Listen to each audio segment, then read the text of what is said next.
Thanks for being here, guys. We're Gilly Bear. I'm Matt. This is Delaney. Hi. About us. So basically, the deal is we're special effects makeup artists from Wilmington, and we also make our own shorts and stuff like that, and try to, and they're low budget things, silly things, but try to pass on the things that we figure out to other people, with limited resources. Yeah, essentially what we specialize in is monster making on budget. And so a lot of, personally like art, what we do in kind of I think more or less our physics style is taking things that are non-traditional materials and using them in monster making, and also a little bit of what you could say is our mission statement is helping other people. Because just because you don't have a big budget doesn't mean that you can't make the fantasy short or horror short that you want to make. A good way of condensing it is we work on movies so that we can make our own stuff and so that we can help other people make theirs. A lot more is possible than you realize at first glance. And that's kind of the thesis of what we're doing here today. We're going to be covering a lot of ground and throwing a lot of stuff at you. The purpose of which is sort of to show the possibilities. So monsters, they're pretty cool, right? If we're starting at the ground level, one of the easiest things is to not see it all that much. So it does seem contrary to the kind of stuff that we do, but in reality, less is more. That applies to gore, applies to monsters, whatever it is. It is oftentimes more effective to leave it to the audience to fill in the blanks with whatever's more disturbing to them, versus if you show something and then it's set on the meter, it can't go up or down. And so you can kind of the right way to do some of that, or even if it's not showing it all, but is just like hands, Right, yeah. This obviously is much easier than making an entire monster. This is based off of a gardening glove that we've then added stuff to. Yeah, catching a glimpse of something is way easier than trying to build a whole suit.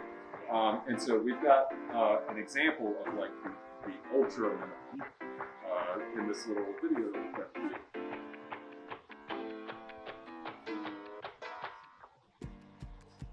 There is music, but I guess it doesn't go in that thing.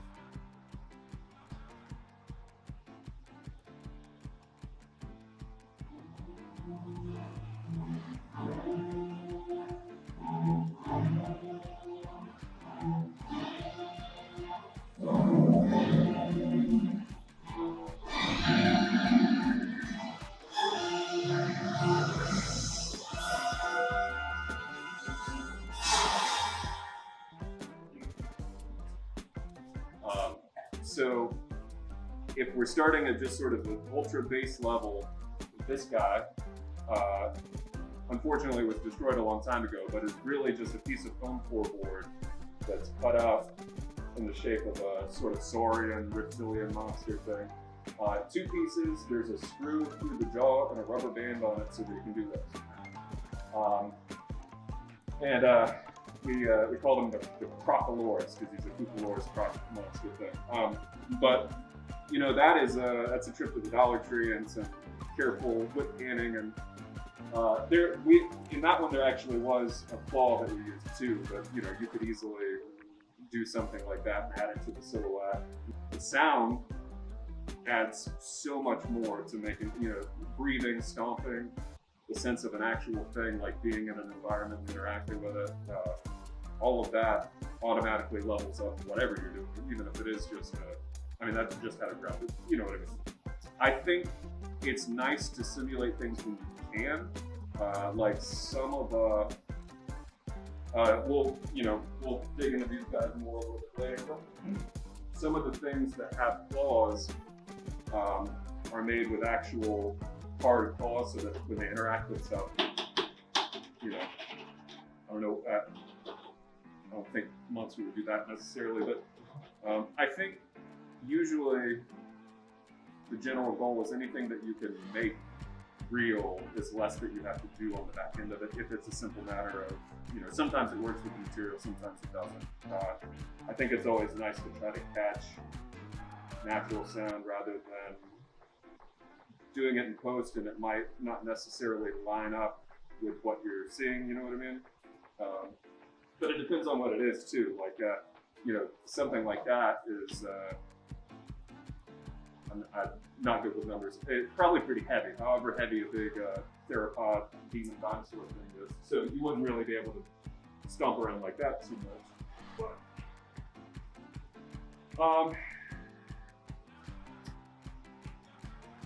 But I guess the main point, and this is going to be sort of a recurring theme of this whole thing, is the most important part of all of this is what the camera sees. A lot of this stuff, especially some of the unfinished things, if you hold it under the scrutiny of a real human eye, this is fake. Like, what is this? You know what I mean? But especially in the low budget arena. So one of the things we say is the stuff that's bigger and has the time and the money and all those nice extra resources, you can produce things that look nice no matter how you like it, right? The director has all kinds of options, shoot it over here, shoot it over here, whatever. On the indie side of things, especially like the ultra homemade side of things, you don't have that luxury. So you have to sort of carefully plan what it is you're going to do and only worry about that. But once you set those parameters, you can, there's a lot more you can do than you realize, I guess, basically. So all that really matters is what the camera sees, and you can use that to your advantage to plan it ahead of time. Especially if you're willing to embrace the bizarre, and that's kind of another aspect of this too. I think you have a lot more freedom if you're not trying to depict something that's ultra realistic.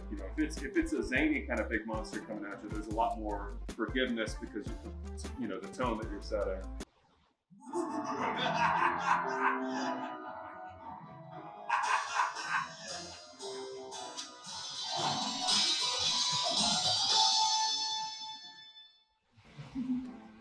Okay, so again, ultra weird, ultra silly. But the point is, if you're in a position where you just need a quick glimpse of something, you don't have the time or resources to make something bigger, you can get away with just, this is what that guy was.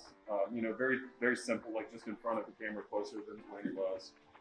And the shot with the two things, this hand is actually much further away than he is. You get the little motion, then the closer shot of him actually interacting with her. And obviously this is pretty hokey and not meant to be a real organic, living, breathing thing.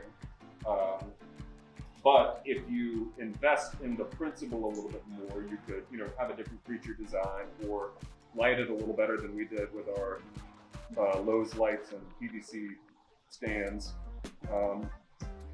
But the basic idea being that you can combine the pieces together in a way where what the audience is taking away from it is I think, you know how you watch a movie and you catch extra little details that you hadn't noticed before because you've already seen it and you know the story, you're looking at different things. You're like, oh, I didn't notice that this was framed this way before, I didn't notice this, whatever. It's kind of the same thing with this. If you're careful about how you portray it, you can make the audience think that they've seen a whole thing when really it was just, a hand or whatever. And so that's sort of what's at work in this principle. And then again, like I said, if we're working on tiers of like ultra small, ultra low budget, this is just barely the next step up from cardboard or foam floorboard. This is a toy from the Dollar Tree, and then just some like pipe cleaners with the latex and stuff. Just weird, gross, nasty little guy. Quick flashes, carefully designing the structure of things. Like these are different little ways that you can get away with very small things, right? So if none of that's going to work, the thing that you've written has a creature in it that has to be visible for a long period of time. He needs to interact, or it needs to interact more directly with people. It needs to be more involved. and you can't lean on the Jaws or Alien quick flashes or the Bizarre. It doesn't have to look real or whatever, any of those things we've mentioned before. One thing to keep in mind is, you know, in the, you know, timeline of art, special effects and special effects, you know, in film and makeup is a relatively new art form. And, you know, As opposed to, you know, people have been painting for 100,000 years. How old are people? I don't know. yeah. You know. So, you know, most things are invented on the fly, and so while it's great to figure out, you know, what ways does someone come up with an effect on the fly, traditionally, you know, at like all art, you know, you learn the rules and then you break them, you know. Something like, you know, Grogu in Mandalorian cost $10 million. And obviously, I mean, maybe you have that money like that. I don't. If you have some, I'd love it. But you know, but like understand that, like, you know, I can't mold, sculpt, and build animatronics for a $10 million tiny little baby doll. So it's, you know, breaking rules. You know, this is not sculpted and molded. This is latex and cotton balls stuck together with mattress foam on the inside. Like we said, a Dollar Tree wind up tattering cheap. Yeah. You know, and yeah. Well, another big thing with both of these examples so far is the idea of using what you have access to. You know, not feeling like because they're not. Because I mean, you know, some of you guys know this already, but like professional grade special effects makeup supplies, even just the supplies, forget about the time and the energy of making it, are expensive. And you know, some stuff, some more like old school stuff or whatever is a little more affordable. But the general idea with these things is, I can't get that, I don't have access to it, I can't afford it. What else do I have? Being that it is a relatively new art form, a lot of this stuff is being invented currently. You know, there are things that are industry standard makeup-wise that have only existed for the past 10 years, that are now the way everyone does it. And a lot of, there's some guys, you know, industry veterans who've done this for like 40 years, who are experts, who have to keep catching up with the stuff that's coming out. Because, you know, now it's silicone and Prozade and all these things, and they're great. But you don't have to use those things. You can use the old stuff. There's a lot of the old stuff going on in these nasty things back here. You can use stuff from the Dollar Tree, again, if you're not worried about, like, it all, again, all depends on the tone of the thing, right? But where we sort of merge those things, like I said, in this scenario now, is you got to see more of the monster. You have to interact with it more. We have another video clip before we pull out something. Yeah, check this out.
So, you know, there's still camp, right? It's still a big toad monster. It's still if you know what to look for, it's still visibly like a puppet suit type situation. There are limitations still. You know, can't see it jumping off the wall. Have to be careful about how you see it landing. But again, audio, framing the shots carefully, you don't realize what you're not seeing because your brain's taking in all of the information and constructing the narrative. And so when you revisit it later, it's like, oh yeah, the toad jumped over and like landed and came up. You never see its legs. You only see one hand, but you don't think about that. Hopefully, if you've done it right, people are watching and feeling what's happening and not analyzing those things. That's a different problem. So here's where we talk about the garbage monster aspect of all this, because our mutant toad is literally that. Most of the things that make her up came out of the garbage. And because of that, the overall budget of the growth is extremely low.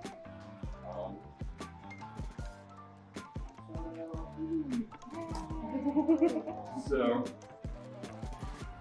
she's a little old too, so give her if she's kind of stiff. But so as far as the actual makeup on this thing, you know, if this was a bigger production, maybe wear this on tape,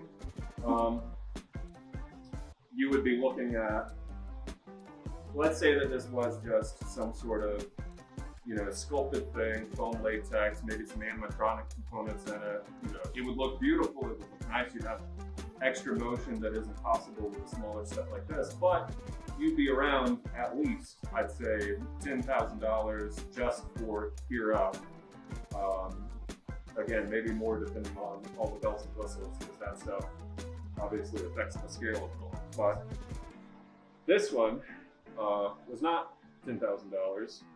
It is made out of upholstery foam and pieces of plastic tubing.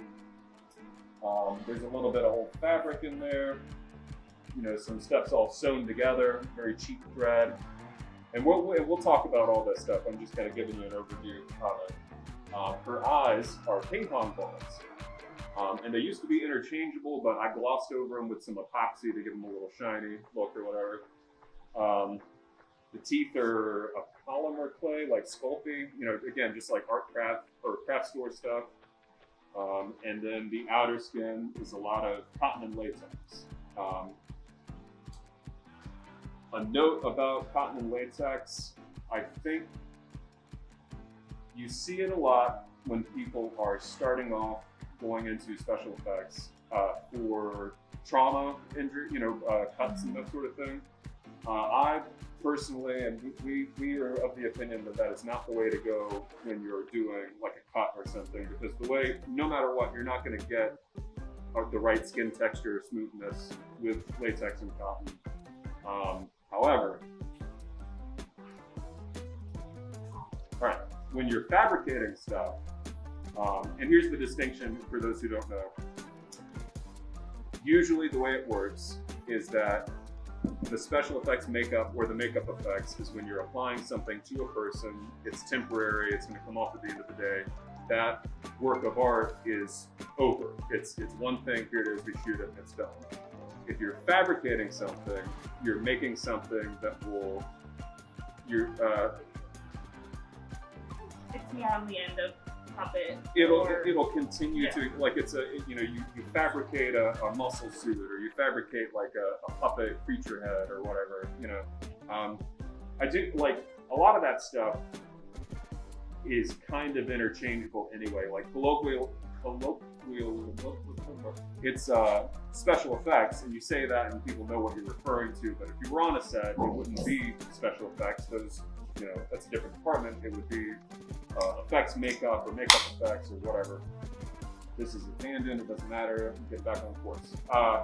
So basically, cotton and latex, great for making things, not great for, you know, putting cuts on an neck. You can use it for like zombies or anything where you're not worried about like skin zombies, and like, I guess that's all that he would use it for. But I don't know. Some people are really good with it too, though. So I don't know. But back to our toad monster here. Delaney held up the arm earlier. This is actually just a glove from the Dollar Tree that again has gotten the cotton and latex treatment, and it even has a zipper on the other side here. So, again, like that's part of it too, is more is possible. You just have to be aware of new parameters, right? Because again, if this was something an actor was going to wear, you'd mold their hands, sculpt it, pour foam latex, and they'd have to wear it all day and get it applied the next day if there's more shooting than that. But it could be seamless. That's not the case here. Trade-off is you have a zipper. The bonus is it's way less expensive, and it continues to exist after. So if you got to come back and do a pickup, which actually we did, some of those inserts were shot, like a week later or whatever. And it wasn't an issue because you just put it back on, shoot around the zipper. If the paint's worn off, which it does wear off, you just touch it up. And then when you're done, you can put it up on your wall or something. When you're working with limited time and money, you can't always make it perfect no matter how you shoot it. So if you really get up and scrutinize this and compare one side to the other, this side is way less detailed and way less finished, and just kind of got a quick, blast it quick in case we see the other side. Because we knew that we were primarily shooting over here, and then the rest of it, spoiler alert, Jimmy goes outside and there's a bunch of them in the yard, but it's nighttime, and so they're, at a distance or whatever. Again, all that matters is what the camera sees, so we didn't spend any time. And I'm bad about time management anyway, so I have to keep telling myself that. But I'm also bad about sticking straight to the point. So again, back to what you were saying, yes, this is mostly airbrush paint. This kind of falls into the idea of blazing new trails, new territory type stuff, because latex and cotton has been around for a long time.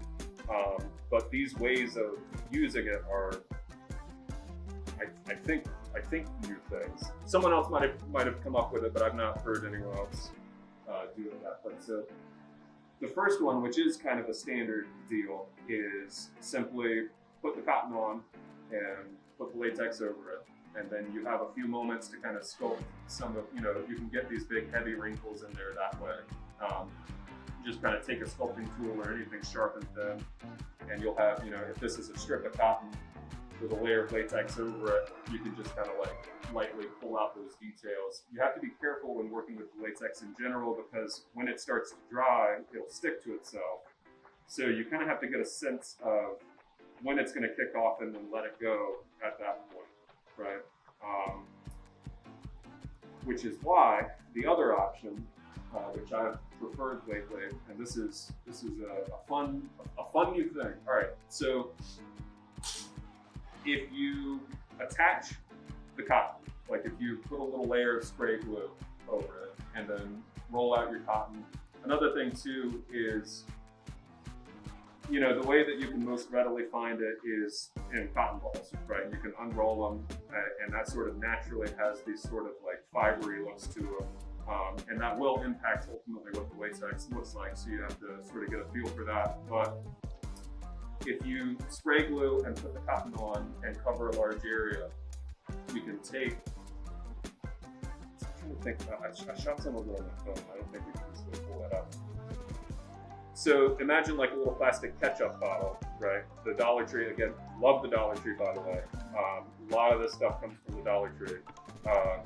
You can get a little clear squirt bottle or something like that, put some liquid latex in it, put some color in it again too if you want to sort of intrinsically tint it or color it, and then dilute it just a little bit with some water. And so you have sort of like thinned out the liquid latex, because a lot of it, especially if you do get it from a craft store, is going to be sort of thicker, like for mold making type stuff, and you don't want that for this. But so if you thin down the latex, you can squirt it all over that cotton, and then as it's drying, carve out your details. And if you do it that way, it's going to take overnight to dry. So you don't have to worry about your tools getting stuck or anything like that. You can just wet that thing down, sculpt out the details, kind of like check in every few minutes as it's drying to make sure that, the alleys between wrinkles are deep enough, or, finding new shapes or whatever. I like that a lot more because you buy yourself more time, the trade-off is you better like put a bucket under it or something because it's going to be dripping. You're going to get it all over your coat. This is probably the only shirt I have that doesn't have latex on it, I think. The body of this is that cotton and latex method. Now the face is more traditional, sculpted in clay. Yeah. You know, make a negative mold out of it with ultra cal, and then pour like this is basically essentially a Halloween like slip latex mask that's been added. If you get up here, you can see the transition between the two. And once we're done with all this too, feel free to come and actually like get real close and look at all these things.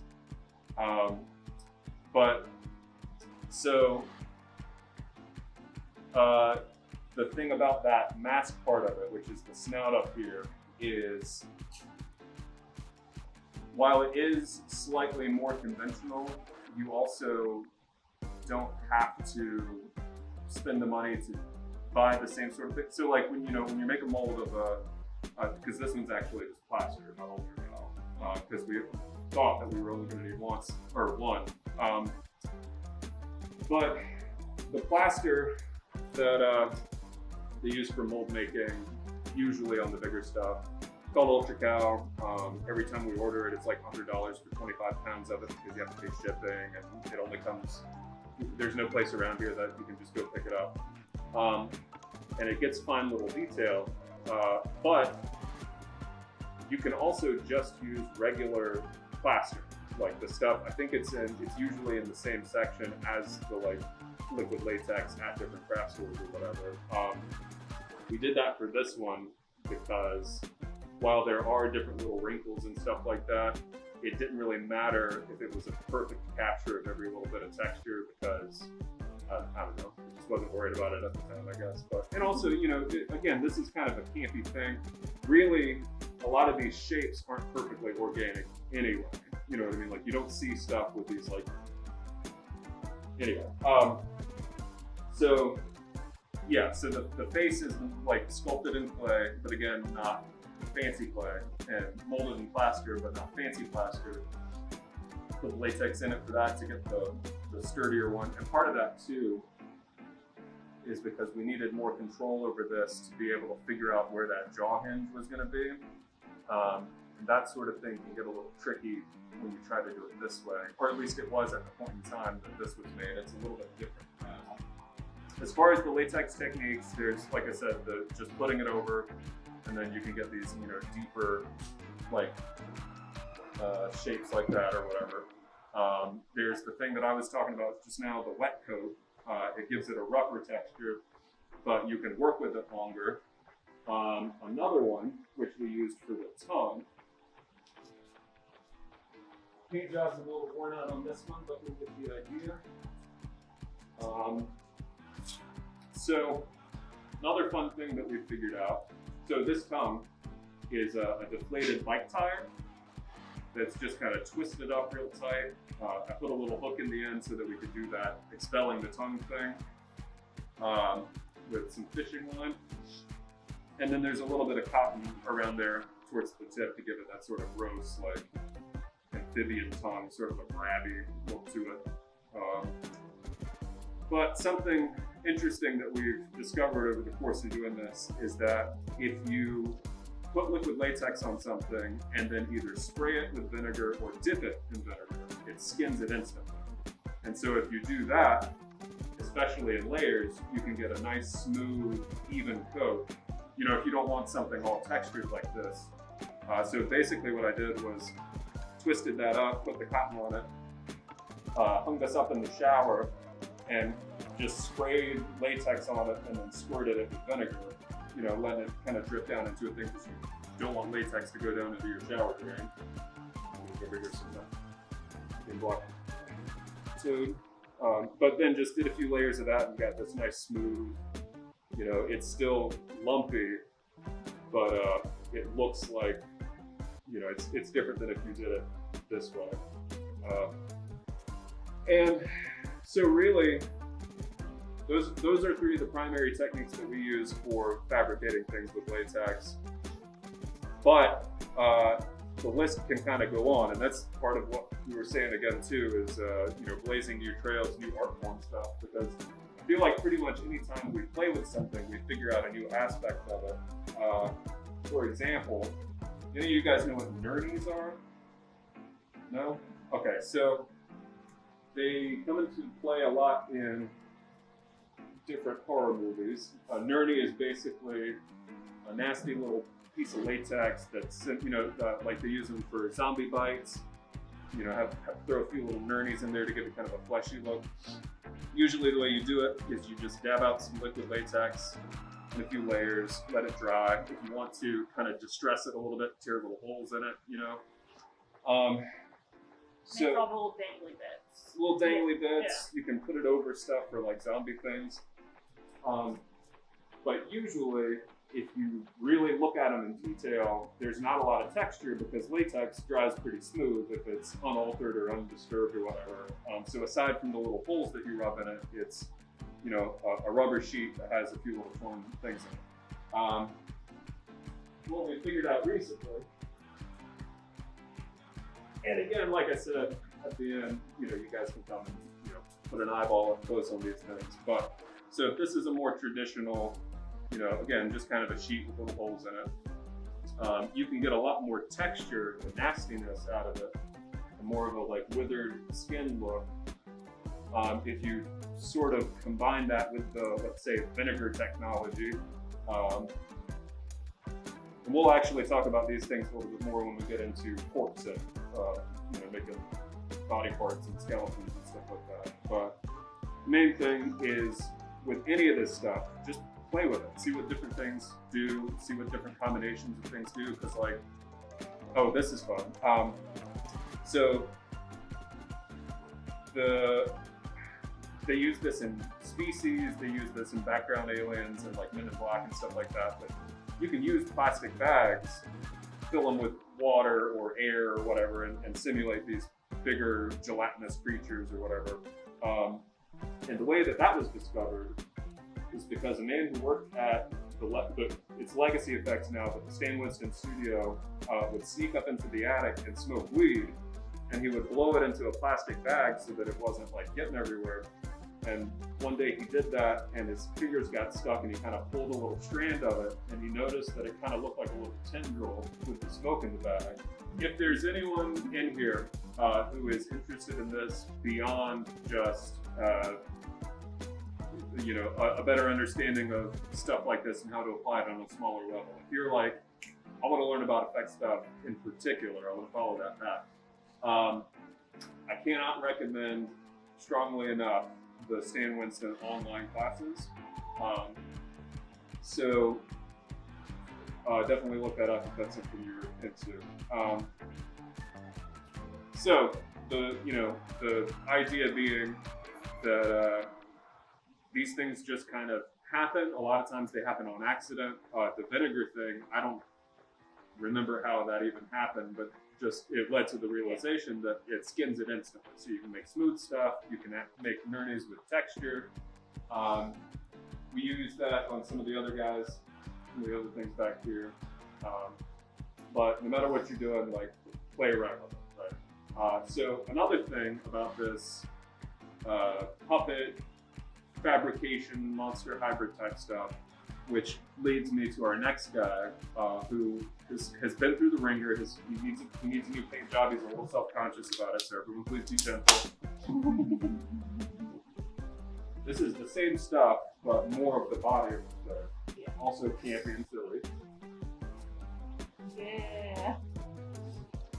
So this is Goofhead, and this sort of children's cartoon nightmare come to life type guy originated because we found a whole bunch of bubble wrap in the trash, which you can see that part.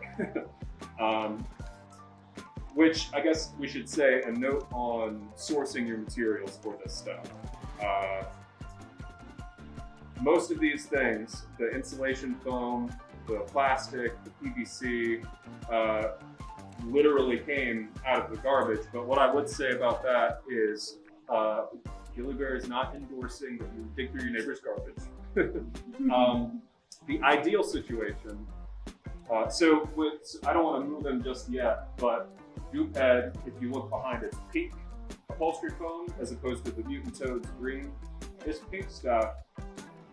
There's a warehouse in Raleigh. I forget exactly what they were called, but they package things. You know, they use big machines to like cut out pieces of foam so you know you can make the exact shape of whatever it is that you're delivering. And so because of that, their dumpsters were full of this stuff. Like you could jump into, you know. And I just said, hey, can I have some of that? You know, and so the ideal situation, and actually what we found happens a lot, is if you go up and ask and you tell people what you're going to do with it, they're usually like, oh, cool, yeah, no, show, you know, if you're going to come back, show us what it looks like. And in fact, actually, we have contractors in Wilmington who will save stuff for us and say, if you guys want this, I don't know, it kind of looks like a spaceship or something. I think you might, you know. So the ideal situation is you know, do it above board instead of digging around. Another thing too is that some of this stuff is just like by the side of the road. You know, you see people have, you know, they unload something and they got a bunch of styrofoam and they don't want to take it anywhere, so they just put it out by the mailbox. I think that's fine. Go ahead and grab that stuff. Just be safe about it. But yeah, and I mean, that's another thing too, is just finding inspiration from what you have around you, because Goop Head was entirely born of the fact that we were able to have access to somebody's runaway huge thing of bubble wrap. And from then it was like, well, you know, what if we make a monster with pickles? What if it's a big pimple monster? Yeah. Oh, I should say too, going with that, leaning into it, saying like, okay, I found a bunch of bubble wrap, what can we do with it? Oh, what if he's covered in pimples? Well, you know, the next logical thing is, okay, well, we're going to see those pimples pop and have like a bunch of gross pus and stuff like that. So that's what we did. You can see he's still got some residue from it on there, but all of that is born out of it didn't start with, and I'm, you know, not saying do this every time, because sometimes usually you've already written the thing and you try to figure out how to make it right. I know that that's a much more common scenario, but in this instance, it was the inverse of that. It's what can we do with this because we have so much of it. And then it became a thing about, you know, it's gross. A trade-off with that, like finding the excess material and then finding the story out of that. You have to be kind of careful that you don't go overboard. Like he was never supposed to be this big. Yeah, he was originally supposed to just be a head very similar to our toad over there, and an arm. And then I went out of town for a weekend. And I came back and there was a whole torso. I was here. Left unattended. There are still limitations. There are going to be limitations no matter what you make it out of, unless you have hired a VFX person. That's not our department. That's a different thing. But one of the inherent issues or limitations with these can be mobility and motion, because you know latex in its normal state, or in the state it comes in more often, is much more rigid than like foam latex, which is what you know prosthetics are going to be, or like those suits, you know, where they've got the full range of movement and stuff. So you have to kind of work around that a little bit. Which again, going back to our little chattering guy example, it's sometimes in your advantage to embrace the campy aspect of stuff. Like, you know, this short ended up being even less serious than this one, which was already campy, and sort of like a rejected pitch for an episode of Goosebumps or something, like, you know, very like 90s Nickelodeon, you know. And it works with this, again, you know, the inorganic creature design, going for more style than like actual real living, breathing creature. You can embrace those things and roll with them.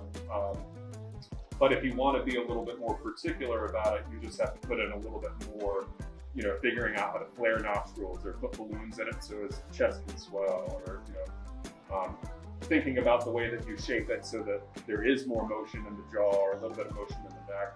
The thing we're trying to convey is that there's a lot more that's possible than you realize. You just have to be careful and methodical about how you set it up. But so Speaking of scaling up, so you know we've got that. We got a hands. I like doing hands. Hands are easy. You know, so we got a bunch of hands. Yeah, some of them are commissioned, some of them are just extra. I'll talk about that for a second before I get back to the scale thing. You can see much more of that Dollar Tree glove in there, right? This one's a little bit further along. It's the translucent kind, so it's got a nice little bit of natural see-throughness at the point. But a lot of the stuff is still being worked. And this is the put cotton down, put latex over. You can kind of see that in the texture some. Oh, this is another one. If you want more precise wrinkles and want to have a little bit more control over how those look, if you skip the cotton, put the latex down, take some toilet paper. If it's the 2-ply kind, split it. If this is my layer of latex and I put that toilet paper over the latex, that sort of like caps it off, and I can poke in different little scales. You can get scale patterns, you can get more precise wrinkles, you can have more control over it, and you don't have to worry about that like, okay, it started setting, now I can't work with it anymore. So you can see that in progress there. And the claws being sewn on, again, circling back to what we said before, creates more of a realistic tactile experience, because when I'm glittery clacking around on things, it's one less sound design thing that whoever's doing the post stuff has to take into consideration. And so these are some commission guys. The final paint job has not been approved, so they're not done yet. And you can see it's further along here. Again, another advantage of this, like we said, is once you make this, it will continue to exist. It's not trash at the end of the day, which is also debatable anyway. We'll get to that. These claws are the same as her teeth, a polymer clay called Sculpey. Which again, you can get little blocks of it at pretty much any craft store. It's a when I say polymer clay, it's something that you bake and it solidifies. I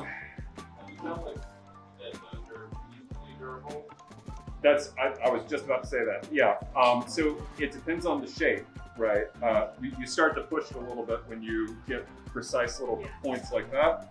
Wait, what is it called? The polymer? Sculpey? Oh, yeah. And there are a couple. That's like the main brand. And feel free to pass that around. Like I said, when we're done, like you guys can get in and actually like look at the stuff because. Yeah, Sculpey is the primary brand, and there are a couple of different brands that are essentially the same thing. It's just clay that you bake. I like the translucent one because it's a little bit easier to color that in different ways instead of, you know, if you get something that's like red or black or whatever. So like I noticed that you sewed that on the tip, so did you poke holes through the Yeah, so when it's soft before you bake it, you can kind of give yourself a little guide, right? Like just poke with a metal tool some little holes around there. And then once it's baked, that part is narrow enough that you can kind of push through with a needle or something like that.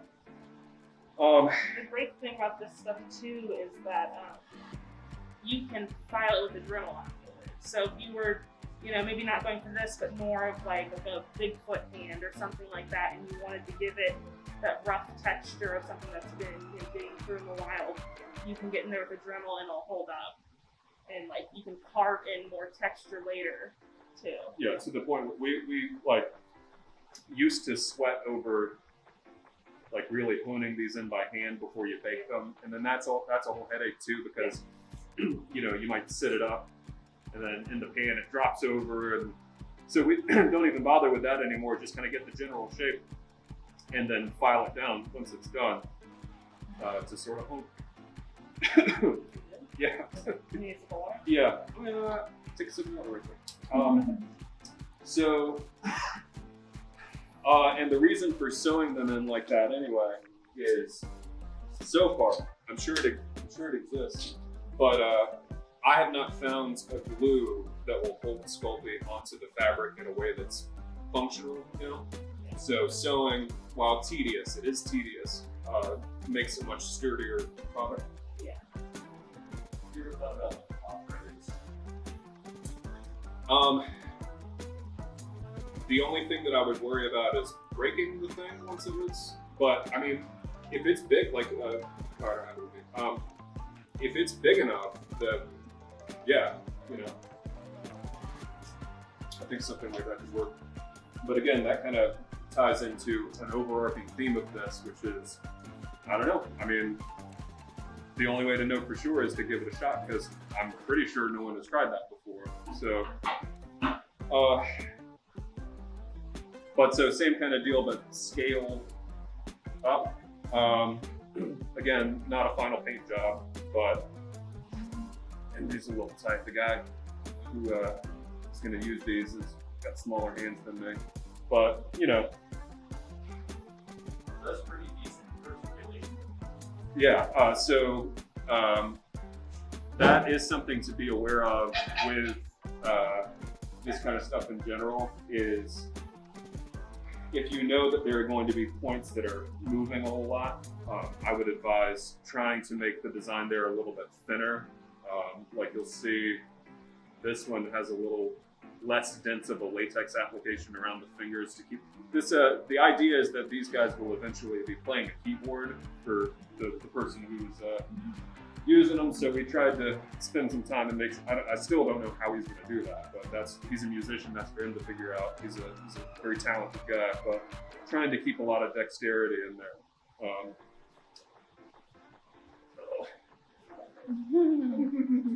So anyway, so how this ties back into our scaling thing, once you kind of play around with this stuff and start experimenting with getting bigger, you can kind of just keep going depending on the scope of the vision or whatever. So this is not as far along as any of these other things, but it'll give you an idea of what the eventual thing is. Somewhere down the line, we're going to actually make and finish this short, but it involves a much larger hand. And so our base for that is going to be this piece of felt that's sewn together and stuffed, so that when we build up the latex, we sort of have this like glove shell. And separately, we're going to have a PVC mechanical system to actually be able to operate the fingers. And, you know, for that to be the case, like you were just saying, to keep that articulation, we're going to have to be very calculated about how we do that so that it can actually move instead of, you know, like that. Which, I mean, for this particular thing, I don't know how much that matters to me. Like, that's something you just have to decide based on what you're going for. Sometimes it's funny when the monster's, you know, not completely moving. But if you're going for like a Jurassic Park fan film or something, like, you know, it's not a goofy thing, it's a real animal. You have to be a little bit more careful about that. But I was gonna say something else and I lost it. I guess that not only is it possible to do weirder stuff, but you can kind of just keep going. The whole thing, all of this, all the way down from the cardboard Crocoloris all the way up to this is all about, okay, well, this is what I have. What can I do? And you know, sometimes that's inventing new stuff and playing with new things, or because I mean, I don't know. I think part of the fun of this is like figuring out that new stuff. You know, it's important to know what's done on big stuff and why it's done that way and where that stuff came from, and like what I said before, the industry standard materials are. If you're trying to work in that field, if you're not, then don't worry about it. It's a headache. But just also keep in mind that that doesn't mean that your thing is not legitimate if you're not doing it that way. It all comes down to the shot and what you're going for, tone and story-wise. If you accomplish those things, it doesn't matter what you made it out of, and in fact, it makes it cooler if you made it out of whatever. So that is you. So something to keep in mind when you're going to fabrication, to either if it's your project or if you're helping out a friend, is to have conversations about what do we need this thing to do, and how much are we going to see? You know, like for this guy, the musician's gonna have like kind of like a wizardy cloak situation, so we don't need to build a whole arm and like spend time and materials on that. But it does need to be able to play piano, you know. For other things, you know, he hardly moves, but we didn't necessarily need that Yeah. and those are the big questions when you go into start planning your design and your fabrication is, what are we seeing? What does it need to do? You know? That's an important thing. That is one of the trade-offs of the ultra low budget side of this stuff versus bigger things. We have to have this conversation a lot when we're working on the smaller stuff. You know, hey, this is achievable. We can do this with the budget that you have, but you cannot change once we lock in how you're going to shoot this. That's it. You know, if we get you this gag using this instead of the more expensive this, then you can get the effect that you're looking for. But on the day, you can't say, actually, I'd rather see it from this side because it only exists over here. Some people don't like that. I understand that too. You know, some directors have the whole thing figured out before they even set foot on set, and you know, then inspiration strikes, or other people are more free flowing. So it depends on who you're working with or who you're working for, but it's important to have that conversation and be on the same page about it, because yes, you can do it for way less, but it only works under certain circumstances. Sometimes it doesn't. But that's definitely something to be aware of.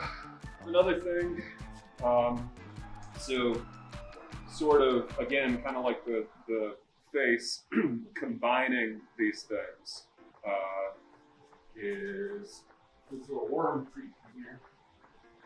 So there are going to be different versions of this worm, and one of them will be foam latex and on a little remote control thing so that it can actually do this.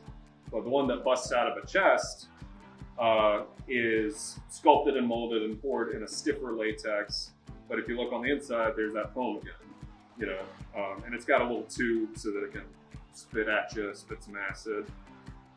Get your hands up in there, because person operating will probably again have to have slightly smaller hands than me. But you know, when it comes out, it can kind of like, you know, move around a little bit before it squirts out. But so this is sort of a combination of practices. Because again, that's kind of the thing. There's no one enforcing rules about how to do this stuff. If you get the shot and it's within the budget that's agreed upon, or with the materials you have access to, if it's a personal project, like all that stuff is what matters the most. You can pick and choose techniques, you can invent new techniques, you can do whatever. The final product is the shot. And some other ways, kind of thinking back on ways to imply ways of like selling some of these things, or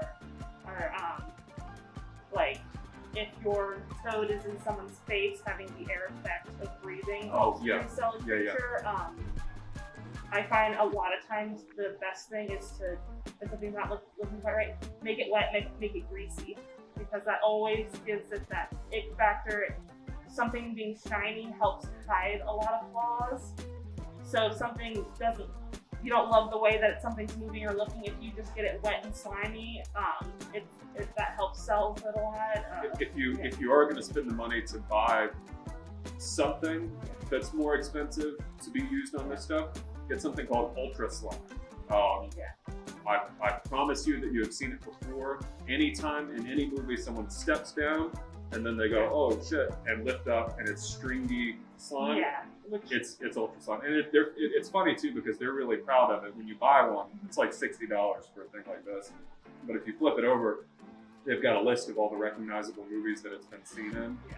And that's for, especially if you need something to be stringy, but if you need something just to be wet, just wet it down, even baby oil or something like that. Yeah. Some lubricants give it kind of a gloss, you know what I mean? Yeah, and then, but yeah, any way that it can interact with its environment, have it leave a gooey trail, some blood on the fingers, tracing the wall, like little stuff like that of making it more real and making it feel like it's interacting in this world is a great way to help sell your creature. That's Yeah. As far as like the grease and stuff. Mm-hmm. So, for example, with the toad creature, Yeah. what are like the precautions you take as far as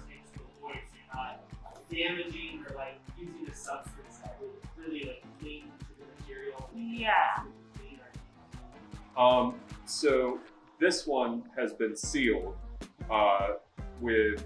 So there's a place called Monster Makers. They sell a lot of different materials for this stuff. This is sealed with a flex gloss to make it more resilient against that sort of thing. But if that weren't the case, I would say one of the safer bets is KY jelly. It's not very aggressive. It's not going to like cling to anything. But really, it depends on the type of paint that you used. And I would, because there's no definite across the board answer, I would test whatever it is that you're doing on a little spot, or get a little sample piece, or on the side that you're not going to see. Because the other one caveat with mixing and matching materials and experimenting with different things is sometimes there might be a reaction that you discover, and you discover right before you're supposed to shoot it, and suddenly there's a big hole on the side. So generally that sort of lubricant is a safe bet. Glycerin and water, which people use for fake sweat, is usually a pretty safe bet too, but it will kind of give it a stick. So it's good for a while, but if you mess with it too much, it could potentially start to pull away some of the paint. I would just experiment with it, no matter what it is, just to be sure. Hair gel is another one. You like take some water soluble hair gel. Again, like what's at the Dollar Tree. If you guys ever want to give me something, give me a gift card to the Dollar Tree.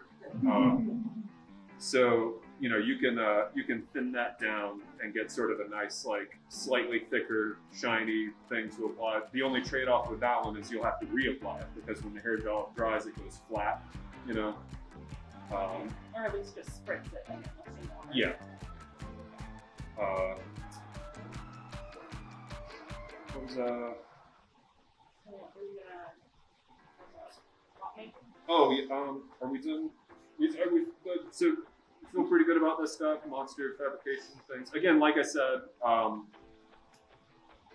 it is very important to us to like communicate these things and like spread these things out and help people realize don't give up on the cool thing that you wrote just because you feel like you can't do it. It takes different kind of work, and it takes you kind of figuring and planning and stuff. But like, don't give up, man. If it's cool, figure it out, make it out of garbage, embrace a little bit of silly if you have to,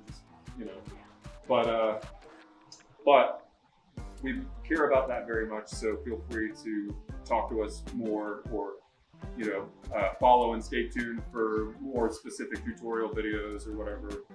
So I guess we'll kind of pivot and talk about different effect stuff in general beyond just monsters, because as much as we love them, it's not always monsters, right? Or at least not animal, non-human creature type things, right? So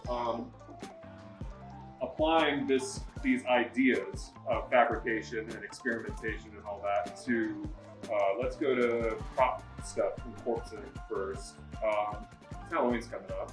We're essentially in like pre-Halloween right now.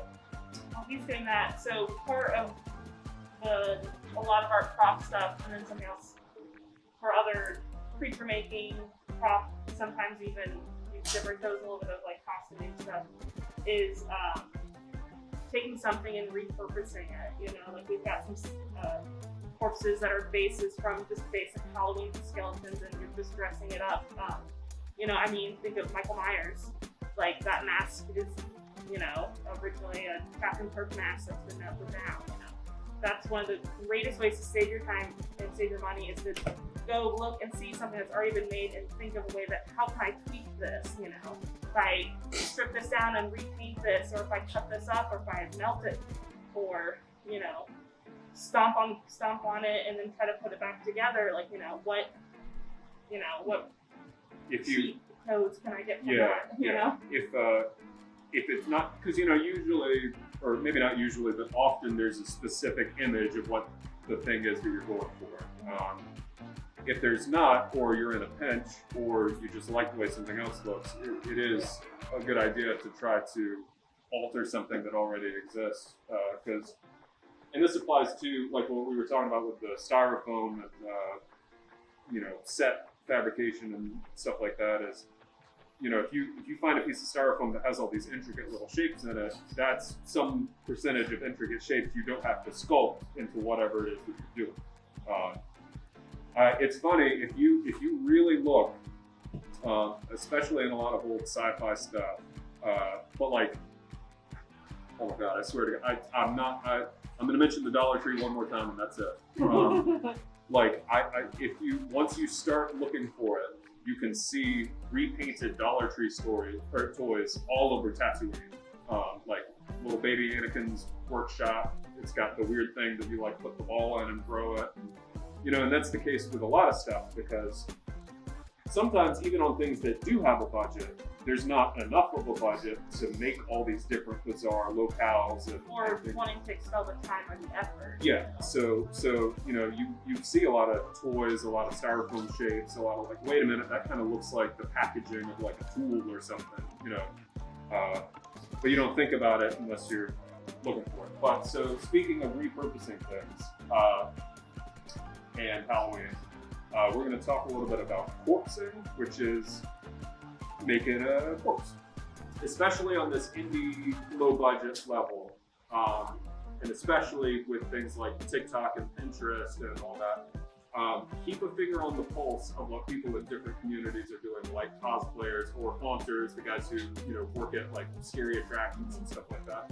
Because in the same way that you're inventing things for film, they're inventing things for set dressing, costume design, and like a lot of these things, these new discoveries can be implemented and repurposed into a new way of doing something. So I'll bring out a couple of different stages. Every Halloween, or at least for the past couple, whenever there have been yard decoration skeletons at Lowe's or Halloween or I go and buy them all. Because we're in different stages here, right? And there's two further along, one more finished one. So this skeleton, you know, you guys have seen this before. Obviously, it's altered, but you've seen this. You know, they're not quite the right height. They're usually about $50 to $100, depending on where you're buying them and what they do. But people bend them in funny poses and they put them on their front lawns for Halloween. So this process is something we call breaking them in. So once we have that cheap, stiff skeleton, I like getting them from Lowe's because they're $30, and you're going to alter them so much that it doesn't really matter. So they don't relax very organically. And again, this depends on what stage of decomposition it's in, right? Which is a whole separate thing, morbid thing. We're going to keep it fun. But so the spine, I've used a saw to separate each individual vertebra and then screwed them into a piece of, I think it's originally like a pressure hose. Again, found that in the trash. I'm always scrapping. Our house is a mess. Don't ever come over. Seriously, it's awful there. I mean, it's cool, but so it's attached to this tubing to give it more support. But that way, you know, if you want to throw it in the corner or bend it over something, it's got a lot more motion to it. This one is in the middle of getting its proportions extended a little bit. You know, again, cut it, put some wooden dowels in there. If you look at this, I disconnected the elbows and then we kind of reattached it with some wire so that it's got slightly more flex to it. And so what we're going to do is we're going to have these skeletons under various, you know, like the dungeon bones and the crispy bones and the chewy bones, like different ways of dying. And then we'll release them in waves of like action figures, like you get the little Hasbro manual, crispy bones. But we're going to rent them out to productions in Wilmington. So we're going to have sort of different sets of them, and that's the process that's starting here. So in an effort to kind of make them multi-purpose, they're all going to have little tubes. You know, if someone rents one of the rotten ones and wants to have a reanimation scene, you know, they just plug in a little tube and it can shoot some ooze out or whatever. I like to build in extra functionality to stuff anyway, especially if it's something I think that there's a chance that we'll use again. Well tied in tubes and stuff, because that's a real easy way to have a monster who's smoking a cigarette or like who shoots blood out of its mouth or whatever. But anyway, so, and you can see the beginning of some of that latex stuff. This flab of stuff is made by dipping it in the vinegar and making it skin, and then you can kind of roll it around. So it's like the Nerdies, but it's like a thicker version of it. But so taking a thing that's pretty cheap and already exists and breaking it down and rebuilding it to give it a little bit of extra looseness, right? And Which of course you don't necessarily have to do. That's save true. your time and your money. That's But- true. This is all extra stuff just because I want to be able for us to like pose them more. But that might not be necessary. If you're doing this for something where you just need we Uncle Owen. have a video for this. All right, cool. Yeah. So if you're doing something where like a person's caught on fire and they're burnt up or whatever, they don't need to be all loose because they just need to be, oh my god, I was on fire, I'm dead. So you might not need to take the time to break in the spine and give it all that. A lot of this extra stuff, like I said, is just because these are going to be rented and need to be kind of versatile. Okay, so if that's the Charmander, this is the Charmeleon.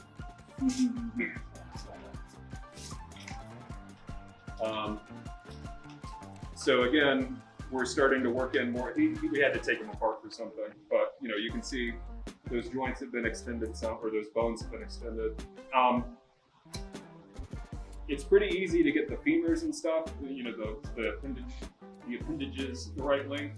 One thing I think you run into if you're going for like ultra realism, the rib cages are a little small on these. Which the third stage here, who is also still not finished, that's going to be the next thing we do is kind of bulking them out a little bit more. But again, too, maybe it doesn't matter for what you're using. Also, he's got a little ring down here. Again, just in case he ever needs to move his mouth.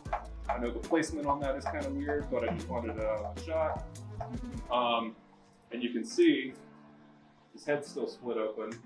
That's really just like bent pieces of wire wrapped around the jaw, that sort of thing. One place where I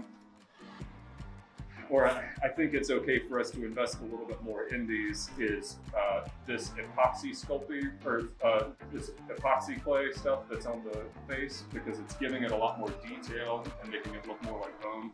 And I replaced these teeth. Because you guys have seen these skeletons before. It's not very convincing. So if it is something that needs to be believable or more realistic and under more scrutiny up close, I think it's worth it to spend a little bit more to get these things on.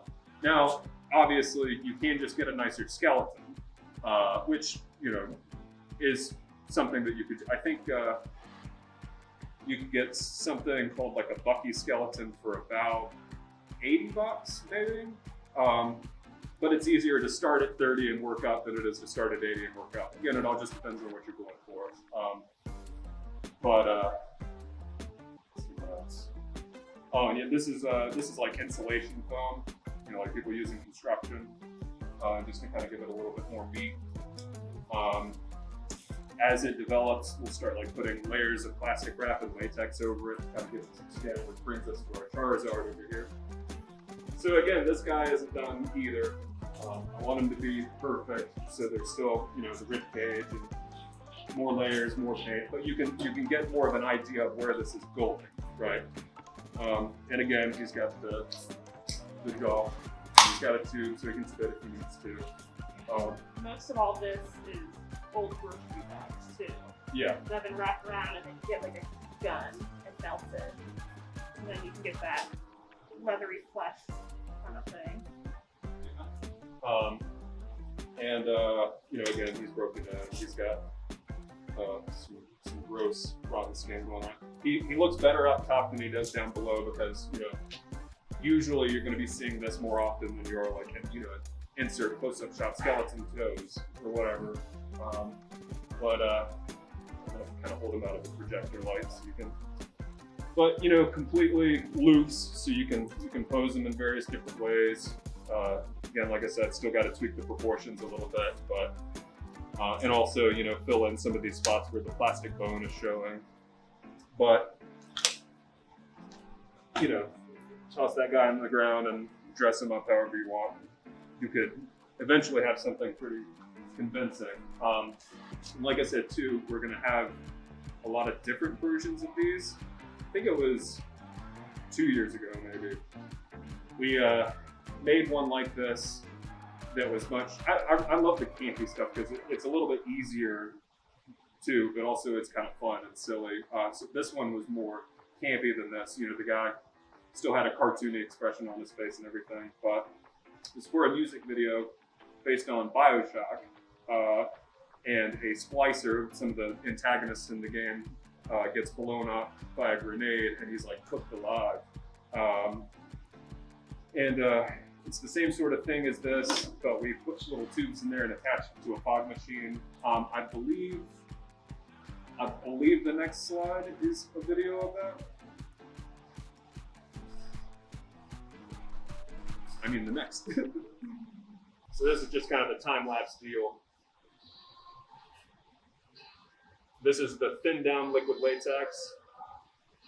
It's much easier to put a wet coat on like that. You know, and this, again, knowing we're not going to see one particular side.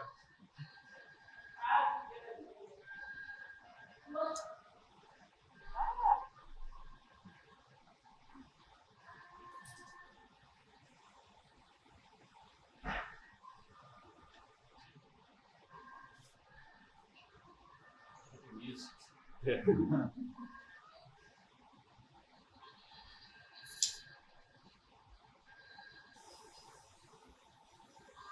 This is melting plastic wrap, grocery bags, that sort of thing. That's good for these burning guys.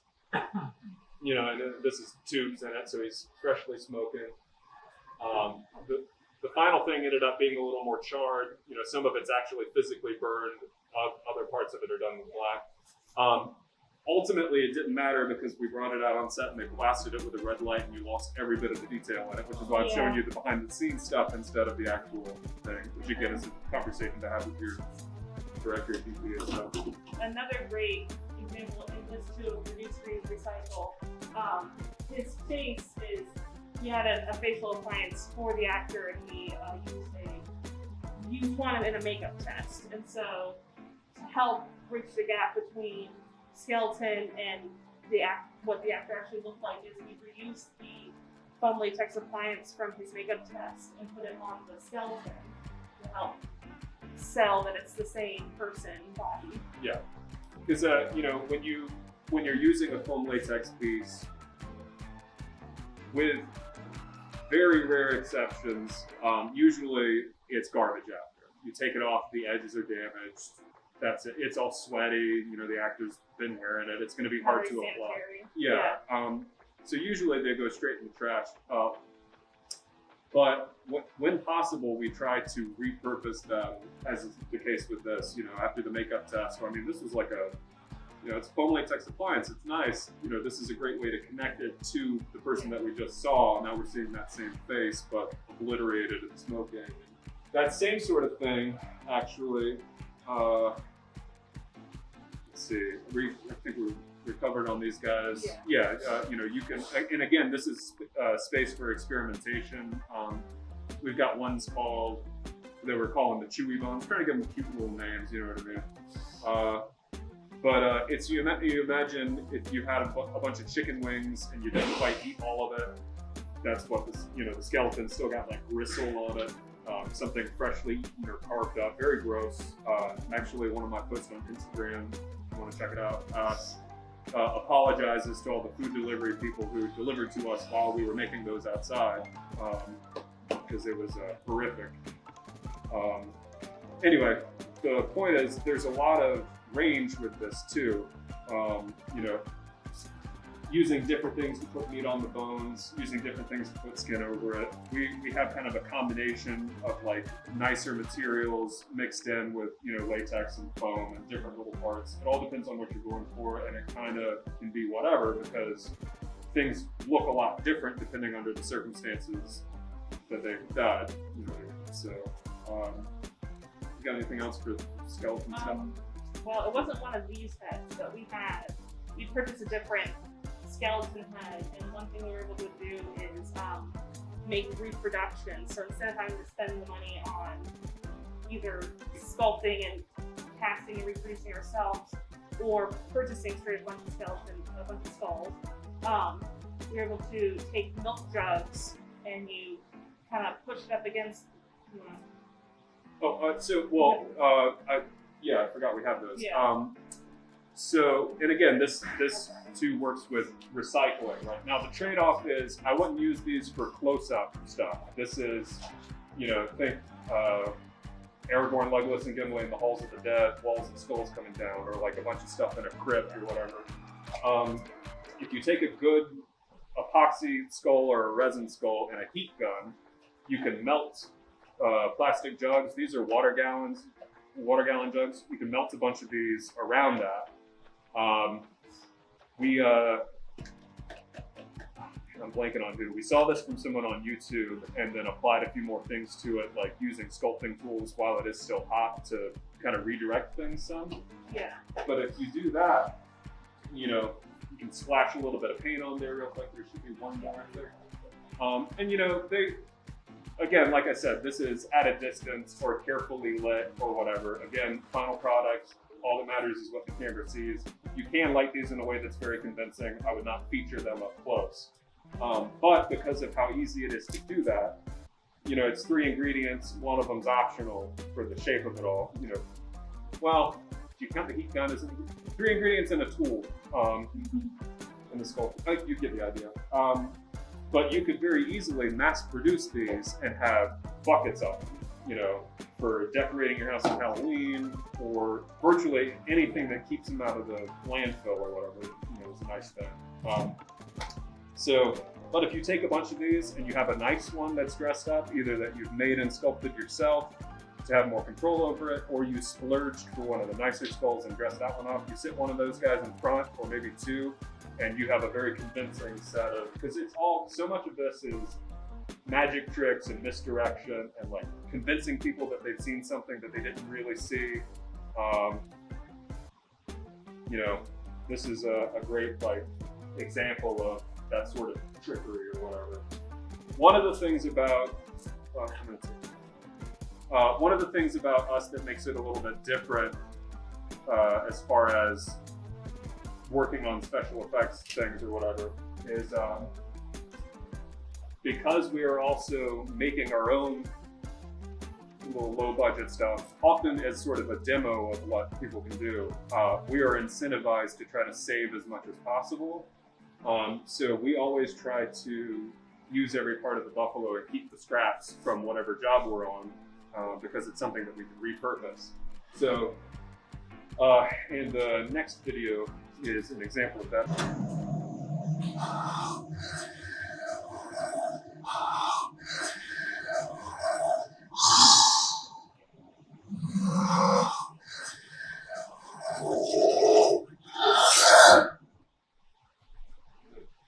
And then, if you would please go ahead and play the next one after that, which will look like it's the same video, but it's not.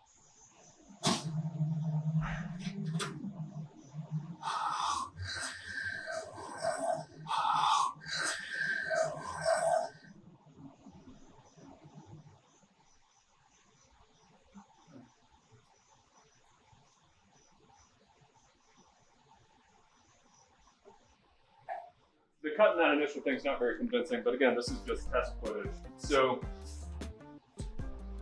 since we're trying to reuse things, there was another music video that involved a foam latex piece that covered about this much of the actress. And there was something else that we had to make some skulls for.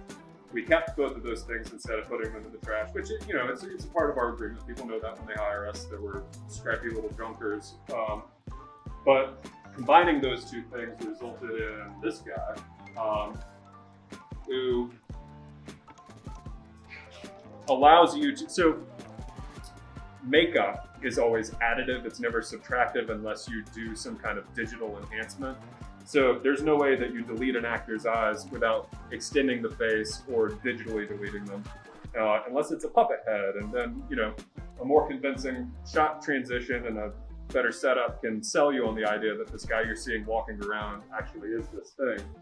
And again, this guy, much like his brothers and sisters up here, is ultimately just kind of garbage. And my old hoodies, but well, I guess they're garbage now at this point too. But you know, he's also sort of fabricated in a puppet and made out of different things. And if you really look at him, you can see where all that latex stuff that's built up that way begins, and where it transitions into the actual foam latex piece. And then, you know, he's got some better teeth in there like these guys. And this is just a plastic skull. But our thought is that instead of just throwing all this stuff away at the end of the day, we would rather make something new, and then, you know, this guy will be in a short eventually, you know, figure out something to do with it instead of. And this foam latex piece is one that you can actually buy some pre-made ones online, which then is another way of like cutting costs, because, you know, if you were to hire us to life cast an actor, sculpt the piece, make the piece, and all that stuff, it takes a lot more time, a lot more money. So this is another way of kind of taking something, because maybe, you know, you put it on a puppet, or, you know, or use it the way it's supposed to be, but it's a nice way to kind of, you know, if you're not quite confident in your sculpting abilities, to get something like this to just kind of borrow someone else's sculpt. Yeah, that's you know? true. That's a good general note. If you can use an existing foam latex piece, that's substantially less expensive than going through the process of life casting an actor and all the steps there. But like you're saying, that applies to your puppets too. Like maybe it's not even for a person at all. If you're just like, okay, I need some kind of zombie face. I don't really have time or know how to start doing the whole sculpting place, but I think I could do kind of the like foam or the latex fabrication. Yeah, just get one. Also too, that gets you around one of the problems of articulation with the sturdier latex, because this actually is designed to move better. You know what I mean? So he's limited because his jaw mechanisms are not super advanced, but if you did build that a little bit more, he could flex and move and do all kinds of stuff because it's foam latex instead of the other kind. If you want an example of like just straight up what a normal molded, casted, poured, and slip latex, not foam latex, but slip latex face is. This is something from a thing that we'll shoot eventually called Cheesy Queasy. This is a pizza demon. Now again, you know, no paint, no skull, no body, just kind of the shape of this thing. And I mean, obviously, I think anytime you can, I think it's fair to say that the preferable way, the way that gives you more control over everything, is to sculpt it. But that's not always feasible. Even with the setup that we have, we couldn't sculpt out of clay the entire thing. You need a big shop for that. The capacity to make molds that size and everything. So anyway, obviously this is great for having more control over the shape, but you can also sort of combine the two, like we talked about with the toad monster and the worm around here somewhere. But the bottom line, the thing, sort of general recap, and what we want to try to convey and hopefully have conveyed, is that there are a lot of possibilities. It doesn't stop with, I don't have the money. Like, I've seen Face Off, I watched the behind the scenes stuff on movies. I know that I don't have the money for those things. Don't let that stop you, because there are other ways. Sometimes it's asking, hey sir, can I dig around in your trash? You know, sometimes it's playing around with stuff and smelling like vinegar for a day, which isn't great, but if you're willing to figure out new things or adjust the parameters of how you're going to shoot things, or, you know, whatever else, any of the other stuff we talked about, you can create the illusion of much more. But yeah, so if you have any questions, I mean, we've got a couple minutes now, but also, you know, come find us. Also, you know, if you've got a specific thing for a project, you know, you can always reach out to us on Instagram or whatever. We love answering questions like this and helping people kind of problem solve. We do allow time to just for free just talk to someone about what they're trying to do. Yeah. Now it gets to a certain point, you'll have to hire us, but we're willing to, because like we really care about this stuff. Like we want you to not be discouraged. We want you to do your thing. We want people who can't afford. I mean, like I said, the shit's expensive. It's crazy, and it is a limiting factor for some of the things that people make. And I think a lot of great art doesn't exist because of that limitation. So anything we can do, even if it is just like trading a few emails with you or talking to you for a few minutes on the phone, we're willing to do. So that being said, with these last few minutes, if anyone does want to like take a closer look at this stuff, feel free to. Feel free to even play with it. I mean, don't punch anything in the face or whatever, but like, oh, his ears moved too, by the way. I forgot to show that. It's hidden in here. But feel free to check it out. Feel free to get a closer look or whatever the case may be, or whatever you want. I don't know.